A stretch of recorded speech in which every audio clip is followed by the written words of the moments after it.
उसके बाद हमारा क्वेश्चन 138 है। ठीक है, इसमें क्या बोल रखा है, यदि बी पर सरल ब्याज ए है, ठीक है, और सी पर सरल ब्याज बी है, जो ब्याज दर और समय दोनों दशाओं में समान है, तो निम्न में से कौन सा ऑप्शन ठीक है, हमें ये बताना है। ठीक है, तो इस क्वेश्चन को हम कैसे निकालेंगे भी, पहले हमें क्या बोल रखा है कि बी यानी बी कोई भी राशि है और उस पर ब्याज है वो क्या है, ए है।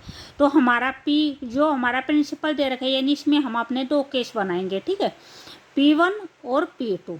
जो पहला बोल रखा है वो क्या बोल रखा है कि जो B पर जो ब्याज है वो ए है, यानी हमारा प्रिंसिपल कितना है, B है, और यहाँ पे जो भी हमारा इंटरेस्ट निकल के आएगा वो कितना आएगा, ए आएगा। ठीक है, जो B राशि है उस पर जो सरल ब्याज है वो ए है। ठीक है, और यहाँ पे जो P2 है, P2 में सेकेंड लाइन में क्या बोल रखा है, सी राशि है, और सी राशि पर जो सरल ब्याज है वो क्या है, बी है।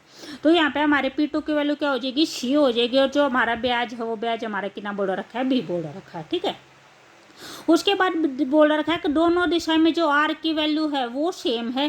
ठीक है, रेट की वैल्यू सेम है, और जो टाइम है और जो टाइम की वैल्यू है वो टाइम की वैल्यू क्या हो जाएगी, सेम हो जाएगी। ठीक है, यहाँ से अगर हम जो भी हमारा इंटरेस्ट का फार्मूला होता है, जो भी हमारा सरल साधारण ब्याज होता है, उसका जो फार्मूला होता है, उसका फार्मूला क्या होता है, P into R into T by में 100 होता है। ठीक है, तो यहाँ पे जो हमारा I है, I की वैल्यू क्या दे रखी है, A दे रखी है, तो I की जगह पे क्या लिखेंगे, A लिखेंगे।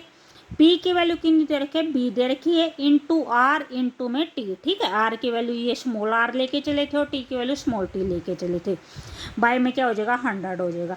सेम यहाँ से निकालेंगे, तो यहाँ से जो भी हमारी आई है इसका सेम फार्मूला वो हो जाएगा, P into R into T by में 100 है। जो आई की वैल्यू है यहाँ पे हमारी क्या दे रखी है, बी दे रखी है, P की वैल्यू सी दे रखी है, और R इंटू में T बाय में 100 हो जाएगा। ठीक है, यहाँ पे जो भी आपको ऑप्शन दिख रहे हैं, ऑप्शन में हमारे यहाँ पे क्या दे रखा है, यहाँ पे जस्ट ABC है, यहाँ पे R और T हमारा कैंसल है। ठीक है, R और T हमारा कहीं पे नहीं दे रखा है, तो हम यहाँ पे क्या करेंगे, यहाँ से वही करेंगे, यानी हमें R और T कैंसिल करना है।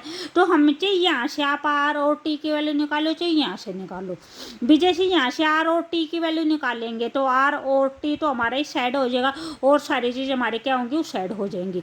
तो ये हमारा क्या हो जाएगा, B इंटू 100, ये 100 नीचे है, यहाँ पे जाएगा तो ऊपर हो जाएगा, और यहाँ से क्या है, जो C ऊपर है वो क्या आ जाएगा, नीचे आ जाएगा। ठीक है, यहाँ से हमारी R क्रॉस T की वैल्यू क्या आ गई, ये आ गई। ठीक है, तो यहाँ पे जहाँ पे भी R क्रॉस T है वहाँ पे ये वैल्यू पुट कर देते हैं। ठीक है, तो हमारा आंसर क्या आएगा, A equal to B into जो नीचे 100 है वो 100 लिख दिया हमने, जो R क्रॉस T है उसकी जगह पे क्या वैल्यू रखेंगे, ये वैल्यू रखेंगे, भी ये हमारा ऊपर हो जाएगा B इंटू में 100, और जो ये हमारा C है नीचे है वो इसी हमारा यहाँ पे आ जाएगा।